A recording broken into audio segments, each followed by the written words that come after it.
មនុស្សជាង400នាក់រងរបួសក្នុងហេតុការណ៍ផ្ទុះឆេះដ៏សាហាវនៅឯកំពង់ផែបណ្ដាអាបាស់ក្នុងប្រទេសអ៊ីរ៉ង់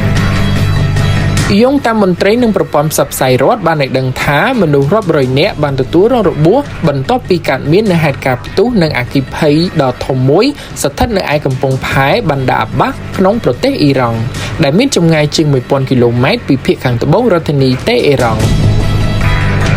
នៅក្នុងសេចក្តីថ្លែងការណ៍មួយនាថ្ងៃសៅរ៍នេះអាជ្ញាធរកុយអ៊ីរ៉ង់បាននិយាយថាហេតុការណ៍ផ្ទុះឆេះនេះបានកើតឡើងនៅក្នុងបរិវេណនៃទីធ្លាផ្ទុកកុងតឺន័រស៊ីណាដែលជាផ្នែកមួយនៃកំពង់ផែនិងអង្គការដែនសមុទ្ររបស់អ៊ីរ៉ង់ដោយរាយការណ៍ចេញពីទីក្រុងតេហេរ៉ង់អ្នកយកព័ត៌មានរបស់ទីភ្នាក់ងារ Al Jazeera បានរាយការណ៍ដោយដកស្រង់ចេញពីប្រព័ន្ធផ្សព្វផ្សាយថានៅក្នុងហេតុការណ៍នេះបានបណ្ដាលឲ្យមនុស្ស406នាក់ទទួលរងរបួសអាជ្ញាធរមូលដ្ឋានបញ្ជាក់ថាអ្នករងរបួសត្រូវបានបញ្ជូនទៅសង្គ្រោះជាបន្ទាន់នៅឯមន្ទីរពេទ្យទន្ទឹមនឹងនោះទូរទស្សន៍រដ្ឋអ៊ីរ៉ង់បានរាយការណ៍ថារបាយការណ៍បឋមបង្ហាញថាករណីនេះបានកើតចេញពីការធ្វេសប្រហែសជាមួយនឹងការរក្សាទុកសម្ភារៈដែលងាយឆាប់ឆេះនៅក្នុងទីតាំងនោះវីដេអូខ្លះបានបង្ហាញឲ្យឃើញពីការខូចខាតយានជំនិះអគាររួមទាំងបង្ហាញពីមនុស្សរងរបួសជាដើម